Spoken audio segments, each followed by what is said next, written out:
الشیطان الرجیم بسم الله الرحمن الرحیم. تاسو ټولو شکریه ادا کوم، خاص کر طارق په دې پروګرام کې د کوشش وکړو که د روزو لجي صاحب د ټول څومره چې مشران ناست دي، ممتاز دی مو ملګری منډې تړې وایي، الیاس چیرمن صاحب ټولو شکریه ادا کوم. څنګه چې کفایت خبره وکړه چې کارونه څه وجې نه پاتې یا چا په وجه چې هر څوک ځان ته کوشش کوي چې کار راځي، نو موږ سیسټم داسې نه دی پاټۍ کې چې چا راته ځان را رسولی هغه دپاره منډه او کوشش کوو. داسې ورته شته نه چې تپه مو ده او صدر مو دی او هغه کیسه نشته.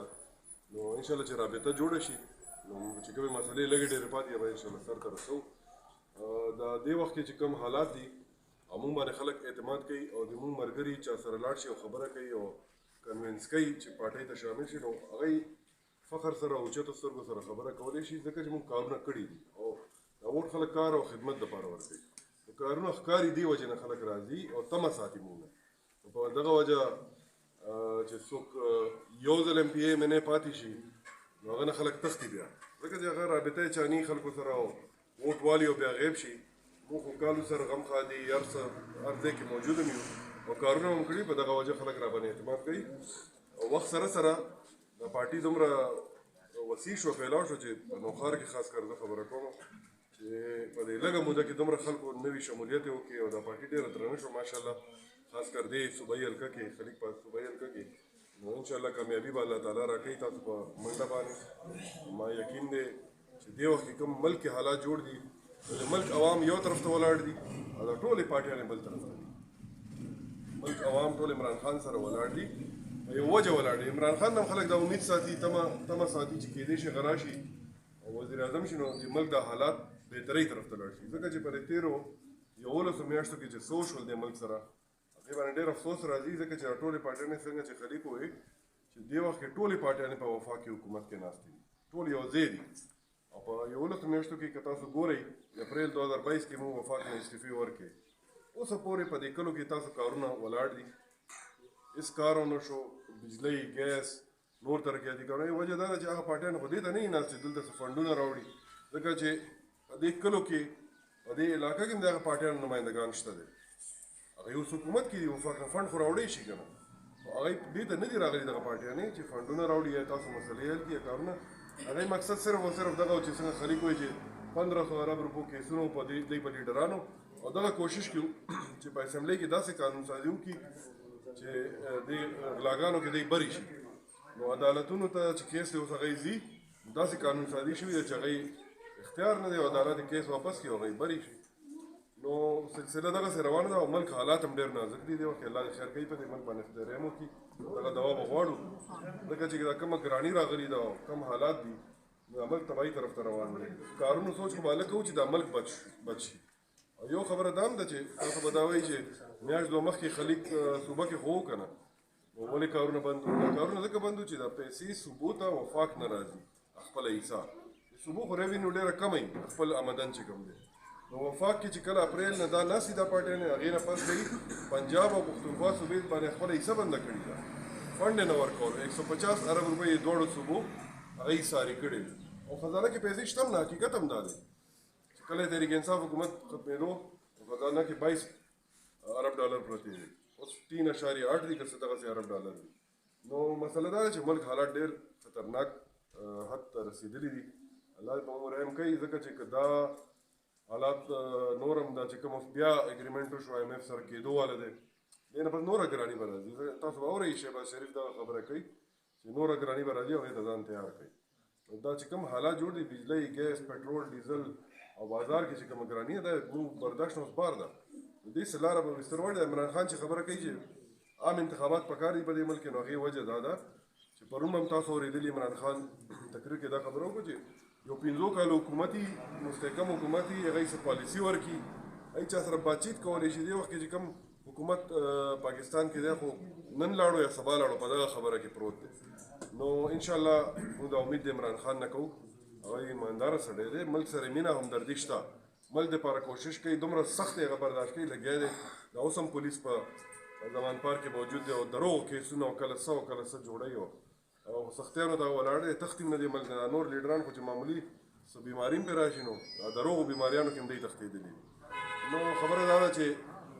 قوم دی وخت تیار دی دا د ملک یو وخت دومره شعور راغلی قوم کې چې خلکو ته پته ده چې څوک ټول عمر رانه په دوکو په دروغو او وعدو باندې ووټ اخیستی دی او اوس چې کوم عمران خان جدوجہد شروع کړی نو خلک هغه سره ودرېدلي دي او خاص کر بیا نوجوانان چې کوم دي د نن سبا د سوشل میډیا دور دی هر څه نه خبر هر څه نه خبرېږي نو خبره راغونډوم منځه ټایمونه مازدیګر زه دا خبره کوم چې انشاءالله کم کمې بیشې په کارونو کې لږ ډېر به پاتې دي دومره کارونه پاتې نه دي راغونډ دي په دې ټولو کلو کې څه غټې منصوبې مو په ذهن کې دي هغه جلسه کې ما خبرې کړې وې هغه کوو انشاءالله تاسو چې کم کمې دی تاسو په دې مالک کې یا دې کورونو کې دې علاقه کې به انشاءالله سر ته رسو کفایت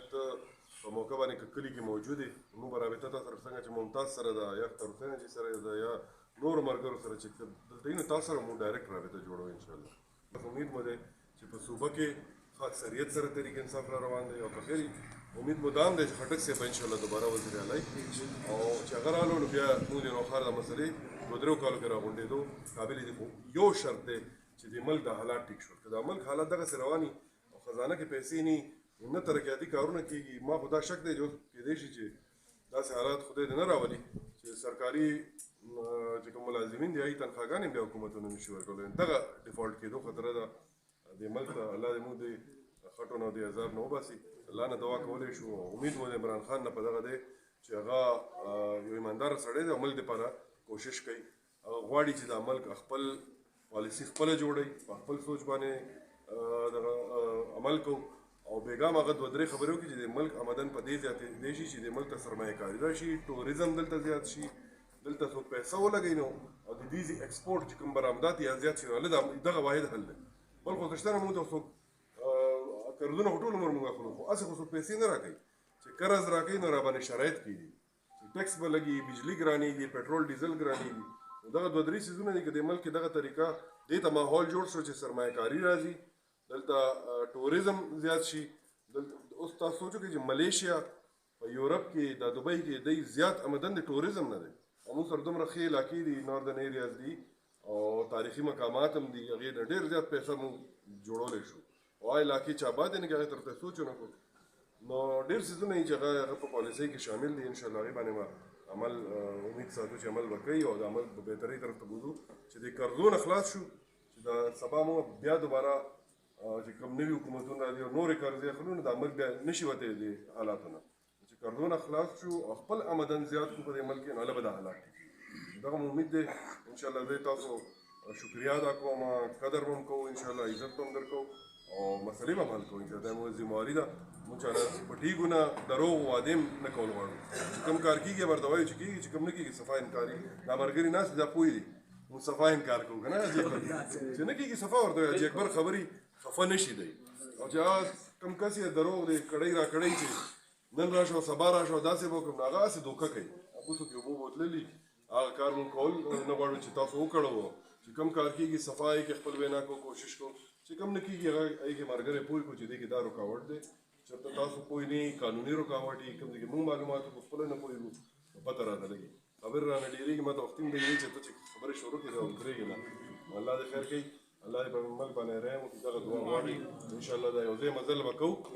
او سیاسي خبرې دا نه دي دا د ورورولۍ او د تعلق خبرې چې موږ یو نوی ورورولۍ او تعلق جوړ کړو هغه انشاءالله اخره پورې بیا بوځو الله مو خوشحاله